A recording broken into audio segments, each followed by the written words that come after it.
विनीता, मैं आपकी इस बात से कतई सहमत नहीं हूँ कि रिपोर्टर को या जर्नलिस्ट को जो है खाली डाकिए का काम करना चाहिए कि फैक्ट आगे रख देने चाहिए। नहीं, तथ्य और सत्य का विश्लेषण करना भी हमारा काम है, और उस विश्लेषण में हमारा नजरिया होगा भाई।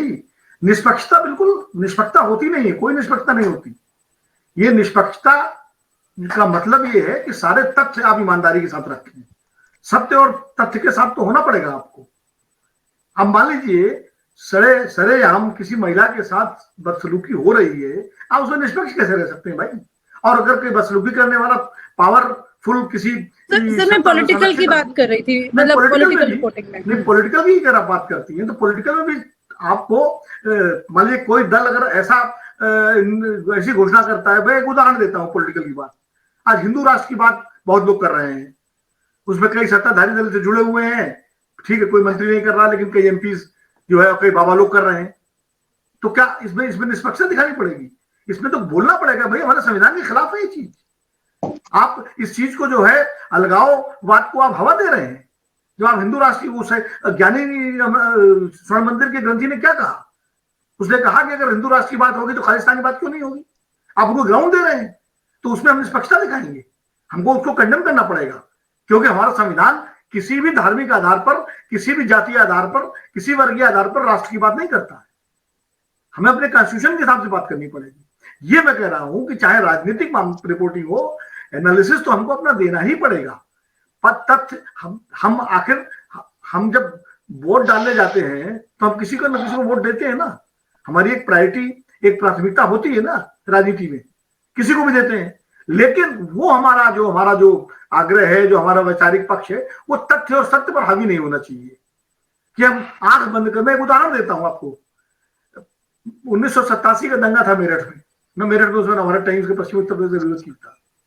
एक बड़ी घटना होती है दौराला की, और दौराला में क्या हुआ था, दौराला सखौदी डांडा एक जगह है, वहां उस वक्त पंजाब में आतंकवाद चरम पे था और बसों से उतार उतार के लोग मारे जाते थे आइडेंटिफाई करके।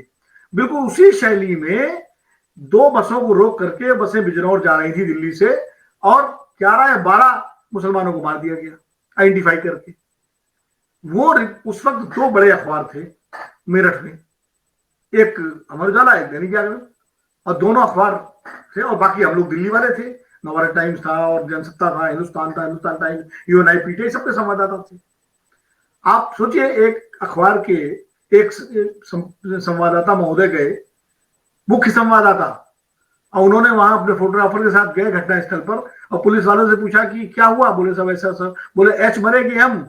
किसने मारा, एच ने कि एम ने? तो पुलिस वाला ने सब एम मरे हैं, एच ने मारा। तो बोले पी जाओ खबर।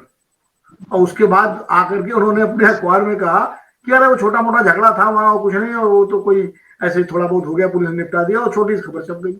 बाकी अखबारों ने जो है उसको पूरा फ्लेयर अप किया जैसे होनी चाहिए खबर।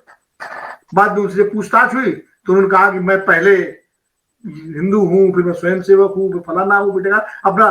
तो सवाल ये है कि ये नहीं होना चाहिए।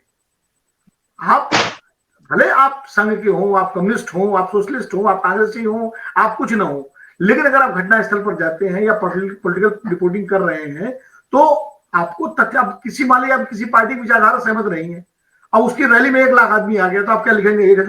1,000 आदमी आए। हमने अडवाणी जी की रथ यात्रा कवर की है काफी लंबे समय तक उत्तर प्रदेश के बहुत बड़े हिस्से में। हम लोग सहमत नहीं थे उस मुद्दे से, उस रथ यात्रा, लेकिन रिपोर्टिंग की और निष्पक्ष किसी सवाल नहीं उठाया। क्योंकि सवाल ये है कि आप एक जर्नलिस्ट के रूप में तथ्य और सत्य रखिए, लेकिन एक पर्सपेक्टिव के साथ। तो इसलिए मेरा कहना है कि रिपोर्टर जर्नलिस्ट पर्सपेक्टिव भी हमारा मोटिवेटेड होता है उस फैक्ट से ना। नहीं, फैक्ट कैसे मोटिवेटेड होगा? अगर मान लीजिए हम देख रहे हैं वहां पर, उसी से मोटिवेटेड होकर के हमारा पर्सपेक्टिव बनता है। नहीं, तो उसको आपको एनालाइज करना पड़ेगा। लेकिन अब प्रो बीजेपी और एंटी बीजेपी या प्रो कांग्रेस या एंटी कांग्रेस, मैं इस पक्ष की बात कर रही हूँ। नहीं, प्रो जिस तरह से लोग अब मैंने क्या कहा, वो तो फिर आप पार्टी के बुक पर बन जाएंगे ना। आप pro BJP, pro Congress, pro left, pro, वो अलग बात है।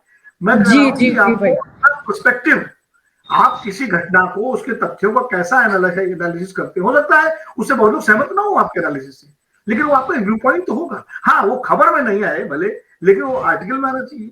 मतलब व्यूज और व्यूज, मैं इसलिए कह रहा हूँ कि पत्रकार, जैसे अभी खन्ना जी ने सही कहा कि हम में से न तो डॉक्टर ने कहा था कि पत्रकार बनो, ना पिताजी ने कहा था, हम में से किसी को पिताजी ने नहीं कहा था पत्रकार बनो।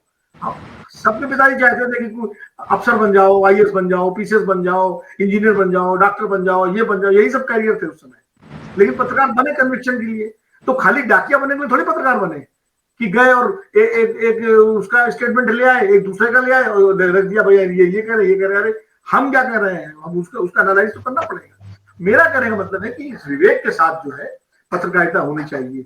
अब अरुण शौरी अपने समय में जब रिपोर्टिंग की, बाद में बीजेपी में चले गए, बीजेपी के मंत्री हो गए, इसका मतलब ये थोड़ी जो उन्होंने रिपोर्टिंग की वो खारिज हो जाएगी। कैसे खारिज हो जाएगी? क्योंकि उसमें फैक्ट्स थे, उसमें उनकी मेहनत थी, उनकी एनालिसिस थी। तो इसी तरह बहुत सारे जर्नलिस्ट बाद में डिफरेंट पार्टीज में भी गए हैं। उदयन शर्मा कांग्रेस में चले गए थे, लेकिन उनकी पिछले की रिपोर्टिंग को थोड़ी हम खारिज कर सकते हैं। एमजे अकबर मंत्री हो गए, लेकिन एमजे अकबर की जो जर्नलिज्म है वो तो जर्नलिज्म है, उसको कैसे खारिज कर देंगे? हरिवंश जी आज डिप्टी चेयरपर्सन है, जर्नलिज्म आप देखिए वो अपने अनक्वेश्चनेबल है। मैं ये कह रहा हूँ कि एक जर्नलिस्ट के रूप में आप कैसे बिहेव करते हैं, बाद में आपकी लाइकिंग डिसलाइकिंग हो, आप एक्टिविस्ट बन जाइए, ठीक अलग बात है।